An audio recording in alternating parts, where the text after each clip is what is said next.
शांति। ओम शांति। आज की तारीख है 19 फरवरी 2021। साकार महावाक्य। बाबा कहते, मीठे बच्चे, तुम इस कब्रिस्तान को परिस्तान बना रहे हो। तुम इस कब्रिस्तान को परिस्तान बना रहे हो, इसलिए तुम्हारा इस पुरानी दुनिया कब्रिस्तान से पूरा पूरा वैराग्य चाहिए। तुम इस कब्रिस्तान को परिस्तान बना रहे हो, इसलिए तुम्हारा इस पुरानी दुनिया कब्रिस्तान से पूरा पूरा वैराग्य चाहिए। आज का प्रश्न, बेहद का बाप अपने रूहानी बच्चों का वंडरफुल सर्वेंट है, कैसे?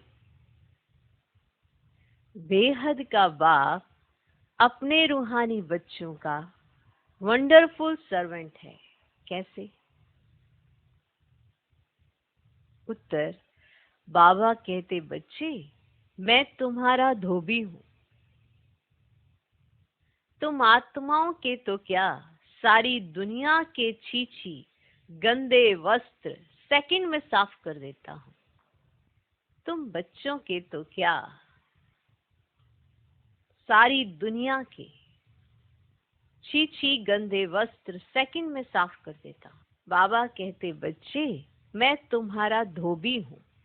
तुम बच्चों के तो क्या, सारी दुनिया के छीछी गंदे वस्त्र सेकंड में साफ कर देता हूं। आत्मा रूपी वस्त्र स्वच्छ बनने से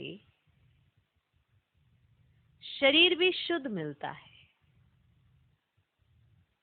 आत्मा रूपी वस्त्र स्वच्छ बनने से शरीर भी शुद्ध मिलता है। ऐसा वंडरफुल सर्वेंट है जो मन मना भव के छू मंत्र से सबको सेकंड में साफ कर देता है। तो प्रश्न, बेहद का बाप अपने रूहानी बच्चों का वंडरफुल सर्वेंट है, कैसे?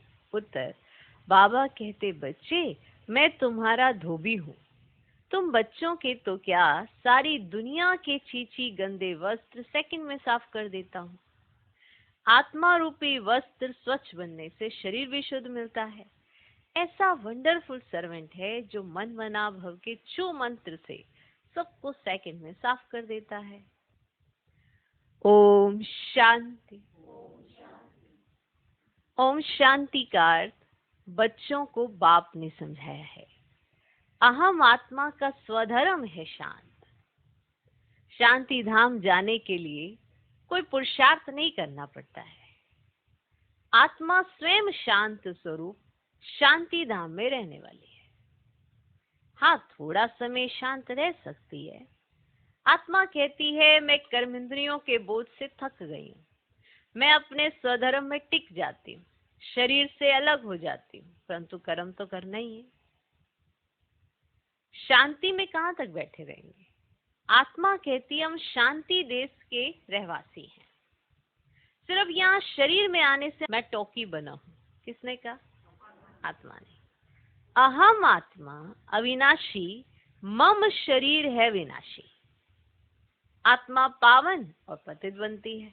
सतयुग में 5 तत्व भी सतो प्रधान होते हैं, यहाँ 5 तत्व भी तमो प्रधान है। सोने में खाद पड़ने से सोना पतित बन जाता है, फिर उनको साफ करने के लिए आग में डाला जाता है। इसका नाम ही है योग अग्नि। दुनिया में तो अनेक प्रकार के हठ योग आदि सिखलाते हैं, उनको योग अग्नि नहीं कहा जाता। योग अग्नि यह है जिससे पाप जलते हैं। आत्मा को पतित से पावन बनाने वाला परमात्मा है। बुलाते हैं, हे पतित पावन आओ। ड्रामा प्लान अनुसार सबको पतित तमो प्रधान बनना ही है। ये झाड़ है, इनका बीज रूप ऊपर में है। बाप को जब बुलाते हैं, बुद्धि ऊपर चली जाती है, जिससे तुम वर्षा ले रहे हो, जो अब नीचे आया हुआ है। कहते हैं, मुझे आना पड़ता है। मनुष्य सृष्टि का जो झाड़ है, उनके अनेक वैरायटी धर्मों का, वे अब तमो प्रधान पतित है। है ना, जर्जरित भूत अवस्था को पाया हुआ है। बाप बैठ बच्चों को समझाते हैं। सतयुग में देवताएं, कलयुग में है असुर। बाकी असुर और देवताओं की लड़ाई लगी नहीं है। तुम इन आसुरी 5 विकारों पर योग बल से जीत पाते हो। बाकी कोई हिंसक लड़ाई की बात ही नहीं है। तुम कोई भी प्रकार से हिंसा नहीं करते हो, कभी किसको हाथ भी नहीं लगाएंगे। कोई भी प्रकार की तुम हिंसा नहीं करते, कभी किसी को हाथ भी नहीं लगाएंगे। तुम डबल अहिंसक हो। काम कटारी चलाना यह तो सबसे बड़ा पाप है। बाप कहते ये काम कटारी आदि मध्य अंत दुख देती है। विकार में नहीं जाना चाहिए। देवताओं के आगे महिमा गाते रहते हैं कि आप सर्वगुण संपन्न 16 कला संपूर्ण। आत्मा कहती है ना ये हम पतित बने हैं, तब तो बुलाते हैं ना कि हे पतित पावन हो। जब पावन है तब तो कोई भी बुलाते ही नहीं। जब पावन है तो कोई को बुलाते ही नहीं, उनको स्वर्ग कहा जाता है। यहाँ तो साधु संत आदि कितनी धुन लगाते हैं ना, हे पतित पावन सीताराम, पतित पावन सीता, ऐसे लगाते हैं ना धुन। तो बाप कहते हैं इस समय सारी दुनिया पतित है, इसमें भी किसका दोष नहीं है। ये ड्रामा बना है। जब तब मैं आऊं, इन्हों को अपना पार्ट बजाना ही है। जब तक मैं आऊं तब तक तो सारे ऐसे ही गाते रहे हैं, तब तक इनको अपना पार्ट बजाना ही, जब तक मैं आऊं। अब ज्ञान और भक्ति और फिर है वैराग्य, और पुरानी दुनिया से वैराग्य, और यह है बेहद का वैराग्य। उन्हों का है हद का वैराग्य, आपका है बेहद का वैराग्य। बेहद का समझते हो? तुम जानते हो ये पुरानी दुनिया अब खत्म होने नया घर बनाते तो पुराने घर से वैराग्य हो जाता है ना। तो बेहद का बाप कहते हैं अभी तुमको स्वर्ग रूपी घर बना कर देता हूँ। अभी तो है नर्क और स्वर्ग है नई दुनिया। नर्क पुरानी दुनिया, अभी पुरानी दुनिया में रहे, हम नई दुनिया बना रहे हैं। पुराने कब्रिस्तान पर हम परिस्तान बनाएंगे, यही जमुना का कंठा होगा। इस पर महल बनेंगे, यही देहली जमुना नदी आदि होगी। बाकी ये जो दिखाते हैं ना पांडवों के किले थे, ये सब है दंत कथाएं ना। ड्रामा प्लान अनुसार जरूर फिर ये बनेंगे। जैसे तुम यज्ञ तप दान आदि करते आए हो, फिर भी करना होगा। पहले तुम शिव की भक्ति करते हो, फर्स्ट क्लास मंदिर बनाते हो, उसको व्यभिचारी भक्ति कहा जाता है। अभी तुम ज्ञान मार्ग में हो, और यह है अव्यभिचारी ज्ञान। एक ही शिव बाबा से तुम सुनते हो, जिसकी पहले तुमने भक्ति शुरू की। उस समय और कोई धर्म होते ही नहीं, तुम ही होते हो। सुन रहे हो? तुम ही होते हो। तुम बहुत सुखी रहते हो। देवता धर्म बहुत सुख देने वाला है, नाम लेने से ही मुख मीठा हो जाता है ना। तो तुम एक बाप से ही ज्ञान सुनते हो। बाप कहते हैं और कोई से ना सुनो, ये है तुम्हारा अव्यभिचारी ज्ञान। अब बेहद के बाप के तुम बने हो। अब बाप से ही वर्षा मिलेगा नंबरवार पुरुषार्थ अनुसार। बाप भी थोड़े समय के लिए साकार में आया हुआ है। कहते हैं मुझे ही तुम बच्चों को ज्ञान देना है, मेरा स्थायी शरीर है नहीं, मैं इसमें प्रवेश करता हूँ। शिव जयंती से फिर झट गीता जयंती हो जाती है, इनसे ही ज्ञान शुरू कर देते हैं। ये रूहानी विद्या तुमको सुप्रीम रूही तो दे रहे हैं ना। पानी की तो बात ही नहीं है, पानी को थोड़े ज्ञान कहेंगे। और पति से पावन ज्ञान से बनेंगे, या पानी से थोड़ी पावन बनेंगे? नहीं, किससे बनेंगे? ज्ञान से बनेंगे ना, पानी से थोड़ी पावन बनेंगे। नदियां तो सारी दुनिया में है ही। अब ये तो ज्ञान सागर बाप आते हैं, इसमें प्रवेश कर नॉलेज सुनाते हैं। यहाँ जब कोई मरते हैं तो मुख में गंगा का जल डालते हैं, समझते हैं ये जल है पति से पावन बनाने वाला, तो स्वर्ग में चला जाएगा। किसी में डाल दो तो स्वर्ग में चला जाएगा। अब यहाँ भी गौमुख पर जाते हैं। वास्तव में गौमुख तुम चैतन्य हो, तुम्हारे मुख से ज्ञान अमृत निकलता है। गौ से दूध मिलता है, पानी की तो बात ही नहीं। ये अभी तुमको पता पड़ा है। तुम जानते हो ड्रामा में जो एक बार हो गया वे फिर 5000 वर्ष के बाद होगा। हो बोर भी ये बाप बैठे समझाते हैं, जो सभी का सदगति दाता है।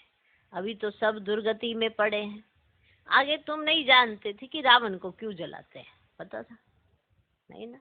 अभी तुम समझते हो बेअद का दशहरा होना है, सारी सृष्टि पर रावण राज्य है ना। अब ये सारी जो पृथ्वी है वह लंका है, रावण कोई हद में नहीं रहता, रावण का राज्य सारी सृष्टि में है। भक्ति भी आधा कलम चलती है, पहले होती है अव्यभिचारी भक्ति, फिर व्यभिचारी भक्ति शुरू होती है। दशहरा, रक्षाबंधन आदि सब अभी के त्योहार है। शिव जयंती के बाद होती है कृष्ण जयंती। अभी कृष्णपुरी स्थापन होती है। आज कंसपुरी में है, कल कृष्णपुरी में होंगे। कृष्ण थोड़े ही यहाँ हो सकता, कृष्ण जन्म लेते ही है सतयुग में, वह है फर्स्ट प्रिंस। स्कूल में पढ़ने जाते हैं, जब बड़ा होता है ना तब गद्दी का मालिक बनता है। बाकी ये रासलीला आदि वे तो आपस में खुशी मनाते होंगे, बाकी कृष्ण किसको बैठ ज्ञान सुनाए, वे हो कैसे सकता है। सारी महिमा एक शिव बाबा की है जो पतितों को पावन बनाते हैं। तुम कोई बड़े ऑफिसर्स को समझाओ तो कहेंगे आप राइट कहती हो, ठीक कहेंगे ना, परंतु वे और किसी को सुना ना सके, उनकी बात कोई सुनेगा ही नहीं। बीके बना और सब कहेंगे इनको तो जादू लग गया है। बीके का नाम सुना बस समझते ये जादू करती होगी। थोड़ा किसको ज्ञान दो तो कह देते ये बीके जादू लगाती है। बस ये तो सिवाय अपने दादा के और किसको मानते ही नहीं है ना, भक्ति आदि कुछ नहीं करती। बाबा तो कहते किसको मना नहीं करना है कि भक्ति ना करो, आप ही छूट जाएगी। जब ज्ञान आएगा तभी तो भक्ति छूटेगी। तुम भक्ति छोड़ते हो, विकार छोड़ते हो, इस पर ही हंगामा होता है। बाबा ने कहा है मैं रुद्र ज्ञान यज्ञ रचता हूँ, इसमें आसुरी संप्रदाय के विघ्न पड़ते हैं। यह है शिव बाबा का बेअद का यज्ञ जिसमें मनुष्य से देवता बनते हैं, गाया हुआ भी है। ज्ञान यज्ञ से विनाश ज्वाला प्रज्वलित हुई। जब पुरानी दुनिया विनाश हो तब तो तुम नई दुनिया में राज्य करेंगे। मनुष्य कहेंगे, हम कहते हैं शांति हो, और ये बीके कहती है विनाश हो। बाप समझाते ये सारी पुरानी दुनिया इस ज्ञान यज्ञ में स्वाह हो जाएगी। इस पुरानी दुनिया को आग लगनी, नेचुरल कैलेमिटीज भी आएगी, विनाश तो होना ही है। सरसों मुआफिक सब मनुष्य पिस कर खत्म हो जाएंगे, बाकी आत्माएं बच जाएंगी। ये तो कोई भी समझ सकते हैं, आत्मा अविनाशी है। अभी ये बेअद की होलिका होनी है जिसमें शरीर सब खत्म हो जाएंगे, बाकी आत्माएं पवित्र बन चली जाएंगी। आग में चीज शुद्ध होती है ना, हवन करते हैं शुद्धता के लिए, वे सब जज्बानी बातें। अभी तो सारी दुनिया स्वाह होनी, विनाश के पहले जरूर स्थापना हो जानी चाहिए। किसको भी समझाओ तो पहले बोलो स्थापना फिर विनाश। पहले स्थापना होगी फिर विनाश। ब्रह्मा द्वारा स्थापना, प्रजापिता तो मशहूर है ना, आदिदेव और आदि देवी, जगदम्बा के भी लाखों मंदिर हैं, कितने मेले लगते हैं। तुम और जगदम्बा के बच्चे ज्ञान ज्ञानेश्वरी, फिर बनेंगे राज राजेश्वरी, सुन रहे हो, तुम बहुत धनवान बनते हो। फिर भक्ति मार्ग में लक्ष्मी से दीपमाला पर विनाशी धन मांगते हैं। यहाँ तो सब कुछ मिल जाता है, आयुष्मान भव, पुत्रवान भव। तुम जानते हो हमारी आयु 150 वर्ष की रहती है।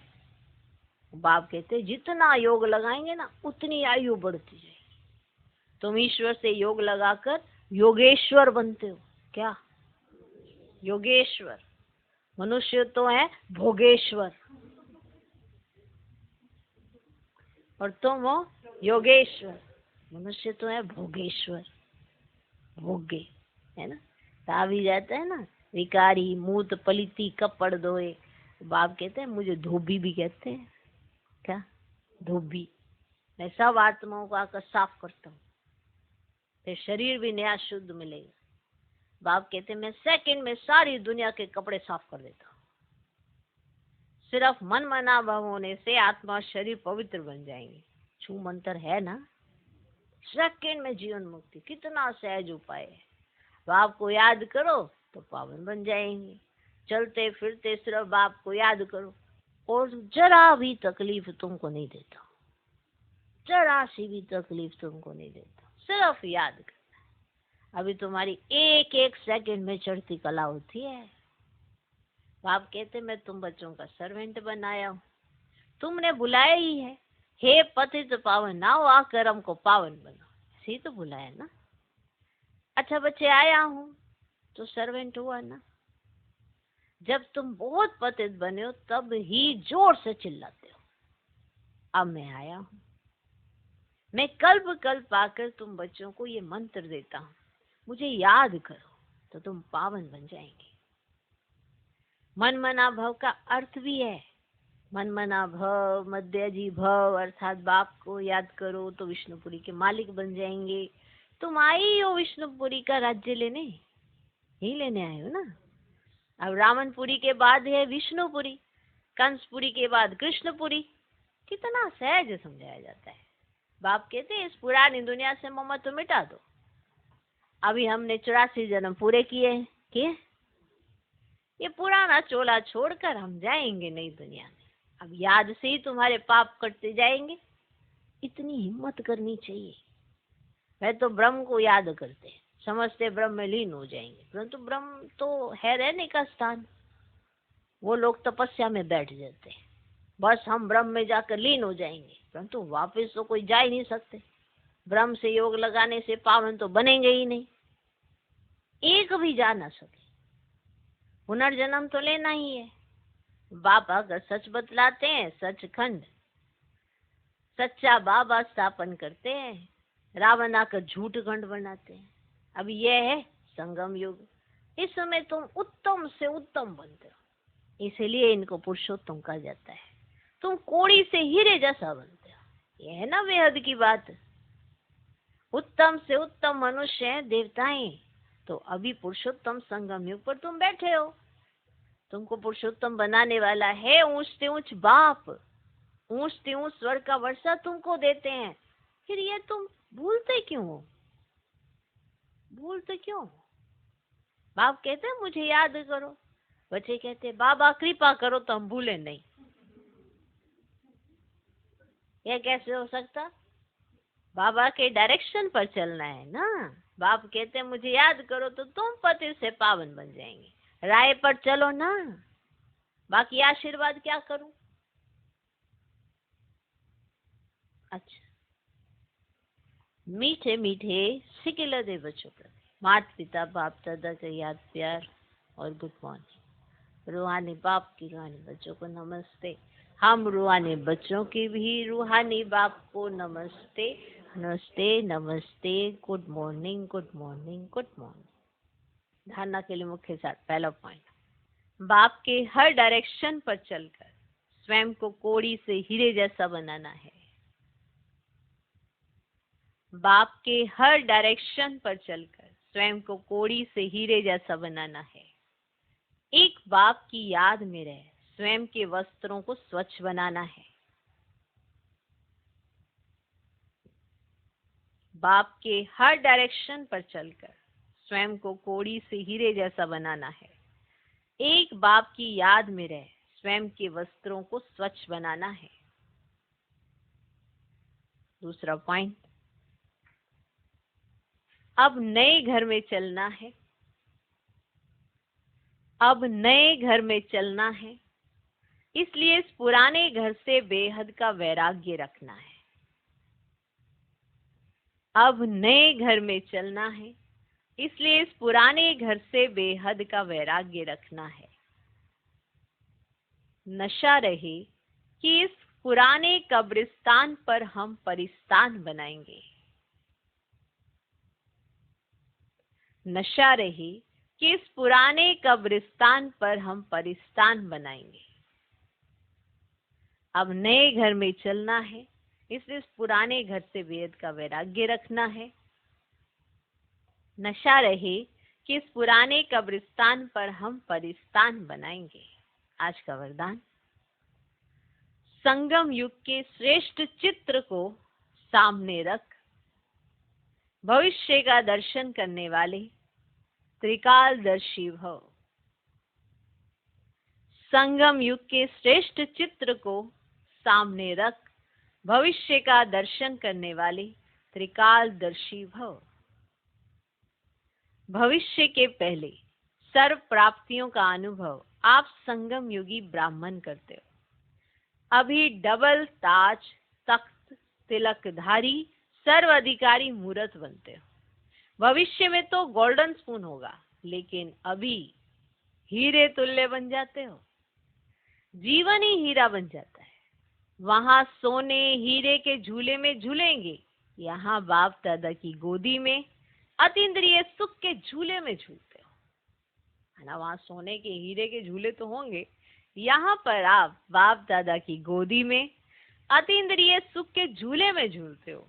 तो त्रिकालदर्शी बन वर्तमान और भविष्य के श्रेष्ठ चित्र को देखते हुए सर्व प्राप्तियों का अनुभव करो, है ना। अभी क्या मिल रहा है, भविष्य में क्या मिलेगा। भविष्य में तो मिलेगा ही मिलेगा, लेकिन जो अभी मिल रहा है वो तो बहुत ही बड़ा है। अभी डायरेक्ट बाप दादा की गोदी है, अतीन्द्रिय सुख के झूले हैं, ये अनुभव करना। अभी हम आदि मध्य अंत सब कुछ जानते हैं, वर्तमान भी जानते हैं, भविष्य भी जानते हैं, पीछे क्या हुआ सब जानते हैं। इतना सब कुछ जानने के बाद जो प्राप्तियां हो रही हैं उसके नशे में रहना, अभी का महत्व तो बहुत बड़ा है। तो आज का स्लोगन है, कर्म और योग का बैलेंस ही परमात्म ब्लेसिंग का अधिकारी बना देता है। कर्म और योग का बैलेंस ही परमात्म ब्लेसिंग का अधिकारी बना देता है। कर्म और योग का बैलेंस ही परमात्म ब्लेसिंग का अधिकारी बना देता है। ओम शांति।